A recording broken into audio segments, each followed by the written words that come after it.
कसूर याद तेरी आवे रे सांवरिया, नैनन को नाई कसूर याद तेरी आवे रे सांवरिया।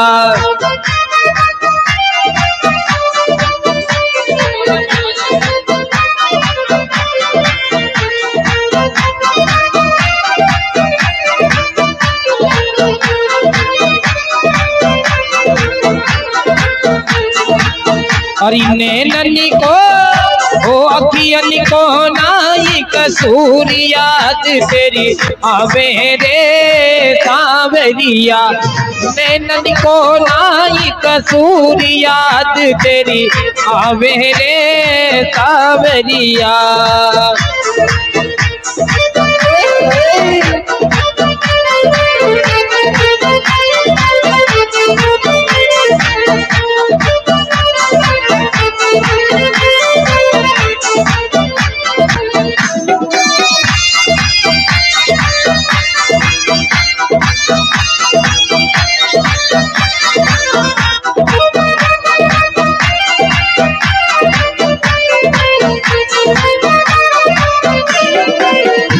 अरे चिट्ठिया होए जाए बात दिल सुन सांवरिया, चिट्ठी होए जाए बात दिल सुन सांवरिया, ये भागी ना बाचो जाए याद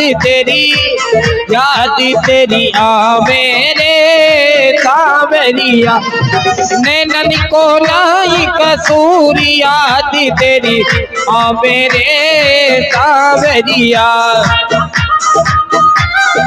अच्छा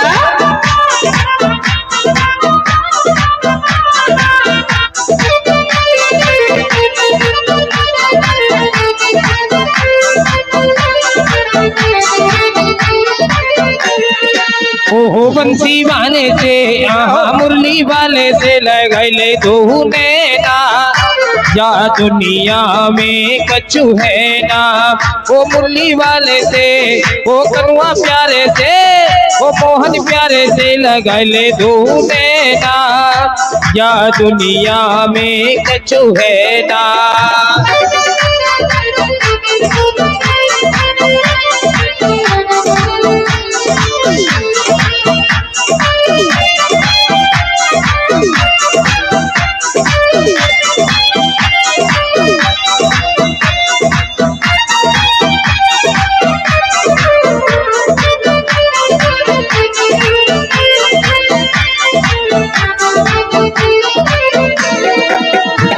अरे बारी बारी तो को समझाऊं बात मान ले मेरी, हाँ बारी बारी तो को समझाऊं बात मान ले मेरी। अरे बारी बारी तो को समझाऊं बात मान ले मेरी रे, बारी बारी तो को समझाऊं बात मान ले मेरी।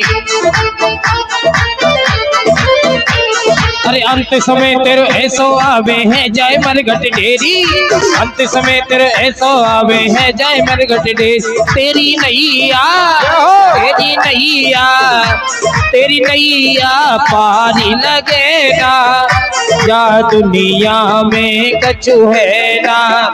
मुरली वाले से ओहो कनुआ प्यारे से मोहन प्यारे से लगैले दो नैना, या दुनिया में कछु है ना।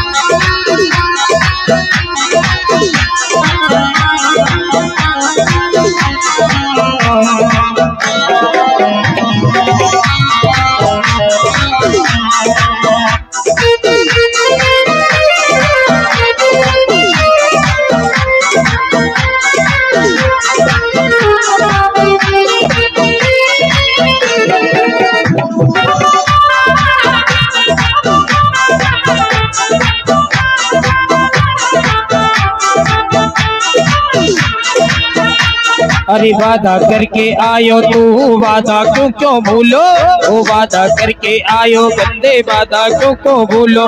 अरे काम क्रोध मत लोभ मोह में, काम क्रोध मत लोभ मोह, ढोले भूलो भूलो तेरे पल्ले, तेरे पल्ले, तेरे पल्ले कछु न पड़ेगा, या दुनिया में कछु है ना। मोहन प्यारे थे आहा कलुआ प्यारे थे, मुरली वाले से लगा ले तूने ना, या दुनिया में कछु है ना।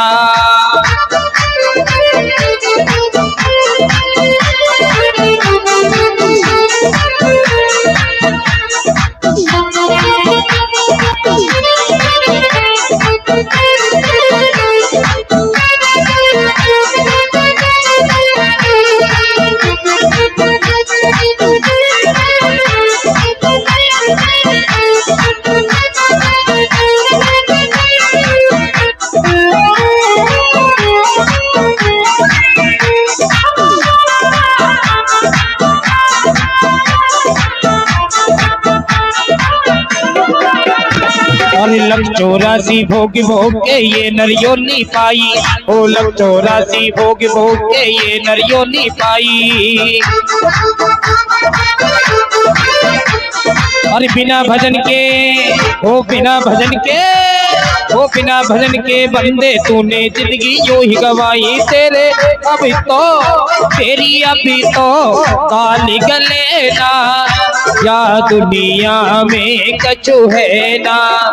मुरली वाले थे कनुआ प्यारे थे, मोहन प्यारे थे लगाइले तूने ना, या दुनिया में कछु है ना। जय जय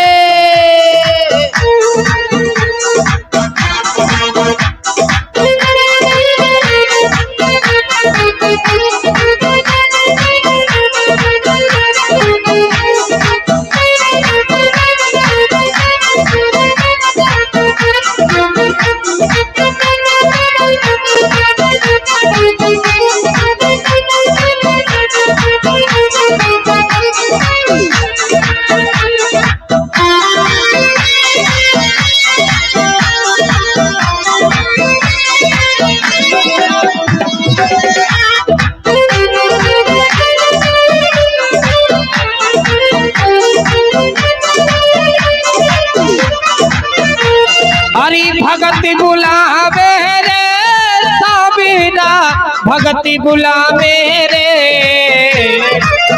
भगति बुलावे रे साबिना, भगति बुलावे रे।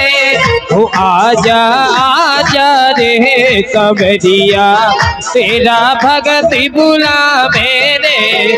आजा आजा रे कन्हैया, तेरा भगति बुलावे रे। अरे भगति बुलावे रे साबिना, दासी बुलावे रे।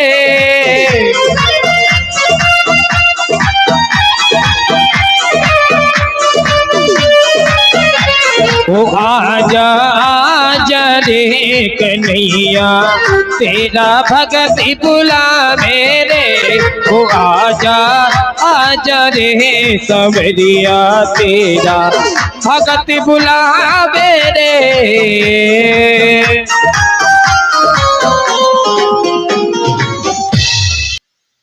बोले श्री राधा रानी सरकार की जय हो। आज बताए पांडवों ने भीष्म पितामह के मृत्यु के उपरांत जितने भी कर्म है ना वो पूरे कर्म किए हैं। उसके बाद में भगवान बोले भैया अब तो तुम राजा बन गए हो, सब काम आपके सफल हो गए। बोले अब भैया हम भी अपनी द्वारिका जाएं, हमारा भी मन कर रहा है। तो आज बताए आज पांडवों ने बहुत सुंदर विदाई की है। अर्जुन साथ में गए। उसके बाद में परीक्षित जी महाराज का जन्म हो गया है। आज कुछ दिन के बाद में महाराज क्या हुआ कि यदुवंशियों ने संतों का अपराध किया, श्राप लगा और महाराज सभी यदुवंश बिना कारण के महाराज आपस में लड़ लड़ के नष्ट हो गए। और अंत में भगवान के अपने धाम को चले गए। आज काफी दिनों के बाद में परीक्षित बड़े हो गए हैं। आज जैसे ही अर्जुन लौटकर आए हैं अपनी नगरी में, आज जैसे ही आए हैं तो महाराज अर्जुन का तेज नष्ट हो गया है। आज युधिष्ठिर जी कहने लगे, बोले भैया अर्जुन, अरे आप तो द्वारका जाके गोविंद के साथ जाके सबको भूल जाते हो। बोले पता नहीं क्या बात है। बोले आपका पौत्र देखो कितना बड़ा हो गया है, आप जरा देखो तो सही। लेकिन अर्जुन कुछ बोल नहीं रहे, उनका तेज नष्ट हो गया है, एकदम निर्मल निर्मल हो गए हैं। युधिष्ठिर जी बोले अर्जुन, इंसान का तेज नष्ट 3 कारण से होता है। बोलो पहले तो इसलिए हो सकता है कि अगर किसी महापुरुष ने अगर किसी पराई स्त्री का संग किया है, और पराई स्त्री का जो संग करता है ना, उसका तेज बल सब नष्ट हो जाता है। कि जो इंसान पराई स्त्री से जो प्रेम करता है ना, उसके महाराज 5 चीज हमेशा हमेशा के लिए नष्ट हो जाती है। कि पर नारी पैनी छुरी और 5 ठोर से खाए। जो परनारी से प्रेम करते हैं ना, उसकी महाराज 5 जगह नष्ट हो जाती है। कि परनारी चुरी और 5 ठोर से खाए, धन घटे जो बन ढले और पुण्य पाप में जाए। आप विचार करो, किसी पराई स्त्री से प्रेम करोगे तो कोई फ्री में थोड़ी कोई प्रेम करता है। महाराज धन हड़पते है, पैसा ज्यादा दर से पैसे लेके आओ। धन घटे जोबन ढले, आपकी शक्ति क्षीण होती है और पुण्य पाप में जाए। जो भी आप पुण्य कमाते हो ना, वो सब पाप में चला जाता है। और जीवन काल जो पता है हमेशा डरते डरते रहता है। कोई कुछ कह ना दे, डरते डरते जाएगा, डरते डरते आएगा। कोई कुछ कह ना दे, हमेशा डरता डरता रहेगा और अंत में मरे नरक में जाए। मरने के बाद महाराज नरक में जाता है। आज ऐसे कह रहे हैं युधिष्ठिर जी, बोले अरे अर्जुन, कहीं तुमने कोई ऐसा पाप तो नहीं किया है, तुमने किसी पराई स्त्री का संग तो नहीं किया है। बताए अर्जुन कुछ बोल नहीं रहे हैं। बोले दूसरा ये भी नेम है कि अगर गलती से गाय का वध हो जाए तो मनुष्य के इंसान का तेज नष्ट हो जाता है। लेकिन अर्जुन कुछ नहीं बोले हैं। लेकिन तीसरी प्रश्न कहा, बोले अर्जुन एक ये भी बात कारण है कि अगर जिसके बिना हमने जीवन में 1 मिनट भी जीना नहीं सीखा है, और अगर वो इंसान हमारे पास से हमेशा हमेशा के लिए चला जाए तो उसकी याद में भी हमारे शरीर का तेज नष्ट हो जाता है। आज बताए, आज ऐसे कह रहे थे, आज अर्जुन बोल गए, बोले भैया यही तो हुआ है। बोले क्या? बोले हमारे प्राण बल्लभ कृष्ण हमको छोड़कर चल गए। बोले यदुवंशियों ने संतों का अपराध किया, संतों ने श्राप दे दिया और सब जितने यदुवंशी आपस में लड़ लड़कर नष्ट हो गए और मेरे गोविंद भी अपनी लीला को संपन्न करके अपने धाम को चले गए। आज बताएं, ऐसे कहा, पास में ही कुंती बैठी थी। आज कुंती ने जैसे कहा, सुना कि मेरे गोविंद छोड़कर चले गए हैं। गोविंद गोविंद गोविंद कहते और महाराज अपने पंच भौतिक शरीर को त्याग दिया। आज हमारे पंच भौतिक शरीर को त्याग दिया है। तो पता है आज युधिष्ठिर जी बोले अरे अरे अर्जुन, इतने दिनों के बाद आए हो और तुमने इतना अप्रिय समाचार सुना है। आज पता है, आज पांडवों ने कहा, बोले भैया अपने मंत्री से आदेश दे दिया, बोले जल्दी से जल्दी हमारे परीक्षित का राज्य से किया जाए। बोले जिस जगह हमारा गोविंद नहीं है, हम उस जगह 1 मिनट के लिए नहीं रहेंगे। आई पता है परीक्षित जी महाराज का राज्य से कर दिया। परीक्षित जी ने कहा, बोले बाबा आप जा रहे हो, मैं छोटा सा बच्चा हूँ, कैसे रहूंगा, कैसे राज्य को चलाऊंगा। बोले बेटा 3 नेम बता दिए। बोले बेटा ये 3 नेम आप अपने जीवन में अपना लेना, तुम्हारे जीवन में कभी संकट नहीं आएगा। बोले आंखों के सामने बेटा कभी पाप होते हुए मत देखना, और दूसरा है बेटा शरण में अगर शत्रु आ जाए तो उसे माफ कर देना, और तीसरा है बेटा कि अगर हमारे दरवाजे पर अगर कोई अतिथि आया है, कोई ब्राह्मण आया है, कोई संत आया है, तो प्रयास ये करें कि वो हमारे यहाँ से निराश नहीं जाए। आज पांडव लोग अपने धर्म को चले गए हैं। राजा परीक्षित अपने समय के अनुसार उनका विवाह हो गया है, उनके पुत्र हो गए हैं। आज समय के अनुसार उन्होंने क्या है कि पांडवों के उस खजाने को खोला है, और उस खजाने को खोला है तो उसमें एक सुंदर सा मुकुट है, उस मुकुट को धारण कर लिया है, और धारण करके महाराज जंगल में भ्रमण करने के लिए गए हैं। और वहां उन्होंने क्या एक दृश्य देखे हैं कि एक बैल है और एक पैर से खड़ा है, और एक काला काला तंगड़ा सा एक पुरुष है, नंगी तलवार लेकर उस धर्म रूपी बैल के उस पैर को भी काटने के लिए उतारू हो गया है। राजा परीक्षित जी ने ये दृश्य देखा, महाराज डटकर मुकाबला किया, उस कलयुग को मारने वो कोई नहीं महाराज, वो कलयुग था। क्योंकि कलयुग नहीं चाहता है कि कलयुग धर्म का एक भी पैर सुरक्षित रहे। आज पता है जैसे परीक्षित जी महाराज कलयुग को मारने के लिए दौड़े हैं, आज पता है उस कलयुग ने कहा देखा कि ये परीक्षित जी मेरे को मार देंगे। आज कलयुग ने क्या किया कि मेरे परीक्षित के चरणों में साष्टांग लेट गया है। आज परीक्षित जी ने कहा, बोले अरे मेरे बाबा का उपदेश है कि अगर शरण में शत्रु भी आ जाए तो उसे माफ कर देना, क्षमा कर देना। बोले लेकिन आप अपने परिचय बताओ, आप कौन है। बोले महाराज मैं कलयुग हूँ। राजा परीक्षित ने कहा, बोले कलयुग तुम मेरे राज्य में तुम्हारा रहने का अधिकार नहीं। बोले महाराज मैं कहा जाऊं, आप तो बड़े दयालु हैं, कोई ऐसी कोई चीज दे दो जहां पर मैं रह लूं। आज महाराज परीक्षित जी ने कह दिया, बोले जाओ 4 जगह पे आप रह लो, कि धूतम पाना स्त्रिया सोनम यत्रा धर्मा चतुर्विदः। बोले जाओ कलयुग तुम 4 जगह पे रह लो। 4 जगह दे दी। बोले धूतम यानी जुआ होता है, बोले जाओ जुआ में तुम्हारा वास है।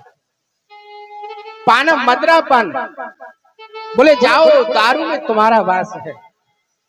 क्योंकि जब दारू पी लेता ना आदमी, उसे ये पता नहीं रहता है कि मैं सामने कौन है, मैं किससे बात कर रहा हूं, उसे पता नहीं रहता है। वो सबसे बड़ा राजा हो जाता है ना। हाँ। स्त्री यानी पराई स्त्री के संग करने में जुआ का वास है, और किसी जीव की हिंसा करना ये भी जुआ का कलयुग का वास है। बोले जाओ 4 जगह तुमको देती हैं। कलयुग ने देखा, बोले अरे ये 4 जगह राजा परीक्षित ने दिए हैं, लेकिन जब तक राजा तो न तो हमारा जुआ खेलते हैं, न मदरा पान करते हैं, न किसी पराई स्त्री का संग करते हैं, और ना ही कभी किसी जीव की हिंसा करते हैं। कलयुग ने सोचा, बोले जब तक राजा के ऊपर असर नहीं होगा, जब तक इस राज्य में रहने से अधिकार क्या है। पता है बोले भगवान, बोले राजा ने ये तो जगह सब गंदी हैं, ये तो मेरे रहने योग्य नहीं है। बोले आपको एक कोई जगह और दे दो। तो पता नहीं राजा परीक्षित के मुंह से कैसे निकल गया कि जाओ स्वर्ण में भी तुम ही रहो। और उसी समय स्वर्ण का मुकुट पहने हुए थे राजा परीक्षित जी। और सज्जनों उसी स्वर्ण के आधार से कलयुग राजा परीक्षित के सिर पे बैठ गए। और आप जानते हो जब कलयुग सिर में बैठता है तो इंसान क्या करता है। तो आज बताए ऐसे ही राजा परीक्षित जी के सिर पे जैसे बैठा है ना, आज राजा परीक्षित भ्रमण करते करते महाराज एक जंगल में गए। वहां पे समीक मुखी ऋषि का आश्रम था। वहां जो ऋषि थे ना, वो भगवान के समाधि में लीन थे। उन्हें ये पता नहीं था कौन आया है कौन गया है। राजा परीक्षित को महाराज अहंकार आ गया, कलयुग बैठ गया सिर पे। महाराज से कहा, बोले प्रभु महाराज हम राजा परीक्षित हैं, पृथ्वी के राजा हैं, सम्राट हैं, हमारे को खाने को दो, पीने को दो, पानी की हमारी प्यास लगी है, व्यवस्था करो। लेकिन राजा को इस चीज का कोई आवाज नहीं था और ऋषि ने कोई जवाब नहीं दिया। तो पता है, बोले कि अरे तुम पाखंड कर रहे हो, ड्रामा कर रहे हो। वहीं पास में एक मरा हुआ सर्प पड़ा था, उस सर्प को लेकर राजा ने उस समीक ऋषि के गले में डाल दिया और वहां से चले गए। और उसी थोड़ी देर के बाद महाराज उनके पुत्र श्रृंगी ऋषि आए और श्रृंगी ऋषि ने जैसे ही देखा कि मेरे पिताश्री के गले में ये मरा हुआ सर्प किसने डाला है, वहां पे नन्हे नन्हे और ऋषि कुमार थे। उन्होंने कहा, बोले भैया, बोले महाराज आपके अभी जहाँ राजा परीक्षित आए थे, आपके पिताजी से खाने के लिए याचना की थी, जल पानी के लिए याचना की थी, उनको कुछ मिला नहीं तो वो क्रोध बस आकर और आपके पिताजी के गले में ये सर्प डाल के चले गए हैं। आइए दृश्य देखा महाराज, उस कुमार ऋषि का क्रोध भड़क गया और हाथ में जल ले लिया, श्राप दे दिया। बोले राजा परीक्षित, तेरे को पृथ्वी का सम्राट होने का तुझे को अहंकार है, अभिमान है, गर्व है। बोले मैं श्राप देता हूँ, इसी सर्प का पूरा तक्षक सर्प आपको डस लेगा, 7 दिन में आपकी अकाल मृत्यु हो जाएगी। आज पता ऐसा श्राप दे दिया। जैसे समीक ऋषि की जैसी समाधि टूटी।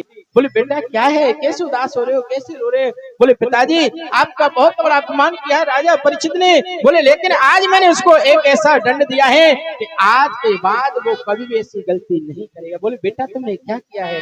राजा परीक्षित बड़े धर्मात्मा है, बड़े अच्छे आदमी है, कभी अगर वो हमारे दरवाजे पर आए तो हमारा कर्तव्य बनता है कि उनको जलपान की करें, उनका स्वागत करें। बोले बेटा तुमने क्या श्राप दिया है?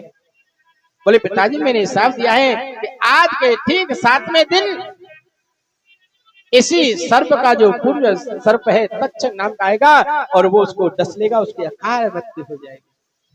आज पता है समीक ऋषि को बड़ा ही दुख हुआ है और अपने गौरव मुख नाम के शिष्य को बुलाए। बोले जाके राजा परीक्षित से कह दो, बोले राजा ने 7 दिन में अगर कोई आप मुक्ति का साधन ढूंढ सको तो ढूंढ लो, क्योंकि 7वें दिन आपकी अकाल मृत्यु हो जाएगी। और जैसे राजा परीक्षित को ये पता चला है और राजा परीक्षित को बड़ा दुख हुआ है। बोले भगवान, अरे बोले ऋषि कुमार, आपके ऋषि कुमार ने मेरे को श्राप दिया है, बहुत गलत किया है। अरे मैंने एक संत का अपराध किया है, मैंने एक ब्राह्मण का अपराध किया है। अरे मुझे तो इस क्षण में एक क्षण भी जीवित रहने का अधिकार नहीं। बोले कोई बात नहीं, जो प्रभु ने जो किया अच्छा है। आज पता है राजा परीक्षित ने अपनी पत्नी को बुलाया और पत्नी से बोले देवी आज मैं तुमको वो एक आश्चर्य सुनाना चाहता हूँ जो जिंदगी में दुनिया में किसी ने नहीं सुनाया हो। बोले आज मैं 7 दिन तक मेरी मृत्यु नहीं हो सकती है, क्योंकि एक संत का आशीर्वाद है। आज पता है राजा परीक्षित ने तुरंत अपने जन्मेजय नाम के बेटे को राजगद्दी पर अभिषिक्त कराया है और महाराज उत्तराखंड में गंगा के किनारे सुखताल पहुंच गए और महाराज वहीं यमुना गंगा के किनारे बैठ गए। बोले अब तो मरना है, अब क्या करना, अब तो भगवान का भजन करना है। आज पता है जितने भी संत हैं मुनि, क्योंकि अच्छे आदमी को अगर कोई दुख होता है ना तो जितने भी सभी लोग होते हैं सबको दुख होता है। आज राजा परीक्षित बहुत अच्छे हैं, धर्मात्मा है, तो पता है जितने भी संत मुनि सबको पता चला है कि राजा परीक्षित को श्राप लगा है, आज से 7वें दिन की मृत्यु हो जाए। जो भी जहाँ संत है वही दौड़कर वहां पहुंच रहे हैं, लेकिन कोई ये निर्णय नहीं कर पाया कि राजा परीक्षित की मुक्ति कैसी होगी। इधर सुखदेव जी के मन में एक भाव जागृत हुआ। बोले हम भी चले, बहुत दिन हो गए भजन करते गए, राजा परीक्षित से मिलने के लिए चलते हैं। आज राजा परीक्षित जी के पास मिलने आए हैं। आज राजा परीक्षित ने श्री सुखदेव जी महाराज का खड़े होकर स्वागत किया है। बोले श्री सुखदेव जी महाराज की जय हो। आज पता है जैसे सुखदेव जी महाराज आए ना तो जितने भी संत है ना तो संतों ने कहा बोले परीक्षित आज आपकी मुक्ति हो गई। बोले अब आपकी ये समझो कि मुक्ति हो गई। आज पता है परीक्षित जी महाराज आए, परीक्षित सुखदेव जी महाराज आए हैं, परीक्षित जी ने पूजा किया है और पता है परीक्षित जी महाराज ने एक ही प्रश्न किया है। बोले भगवान जल्दी मरने वाले व्यक्ति को क्या करना चाहिए? बोले भगवान मैं आपका समय नष्ट नहीं करना चाहूंगा, क्यों कहते हैं कि थाली का अन्न और संत का क्षण कभी भी बर्बाद नहीं करना चाहिए। थाली में आपको जितना भोजन करना है उतना ही थाली में लो, और अगर आप झूठा भोजन छोड़ते हैं ना तो महाराज बहुत बड़ा पाप लगता है। और संतों का क्षण, और महाराज हम किसी संत के पास में गए हैं और संतों से महाराज व्यापार की बात करने लगे, गृहस्थ की बात करने लगे, हमारे बेटा ना हो, हमारे पोता ना हो, अगर ऐसी बात करते हैं तो व्यर्थ गए और ये हम समय को खराब करते हैं। अरे संत के पास जाओ तो सिर्फ एक ही प्रश्न करो, बोले भगवान हमारे को भगवान की प्राप्ति कैसे होगी, हमारे को गोविंद कैसे मिलेगा। आज बताए, आज ऐसे राजा परीक्षित जी कह रहे हैं, बोले भगवान मैं आपका समय नष्ट नहीं करूंगा, मैं सिर्फ इतना पूछना चाहता हूं कि जल्दी मरने वाले व्यक्ति को क्या करना चाहिए। राजा परीक्षित जी बोले श्री सुखदेव जी बोले राजा ने ज्यादा जल्दी मरने वाले व्यक्ति को सिर्फ एक ही काम है, बोले क्या कि श्वास श्वास परे कृष्ण भजे और व्यथा श्वास जने खोय और ना जाने जा श्वास की के आवन हो न हो। अरे हम लोग अहंकार तो महाराज बहुत बड़ा करते हैं, हमारे को ऐसा करना है, हमारे को वैसा करना है, लेकिन किसी को ये पता नहीं है कि अभी मैं आपको अभी कथा सुना रहा हूं, 1 मिनट के बाद कथा सुना पाऊंगा कि नहीं सुना पाऊंगा, ये पता नहीं मेरे को। लेकिन हम एक अहंकार करते, हम ऐसा करेंगे, हम वैसा करेंगे, हमको ऐसा करना है, लेकिन होता वही है जो परमात्मा चाहता है, मेरा गोविंद चाहता है वही होता है।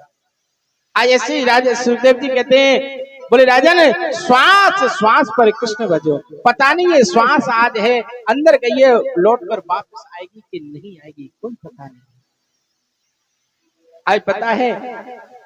लेकिन राजा परीक्षित ने प्रश्न कर दिया, बोले वो तो बात ठीक है, लेकिन राजा परीक्षित मैं आपसे प्रश्न करना चाहता हूँ, बोले भगवान मिलते किसको जल्दी है।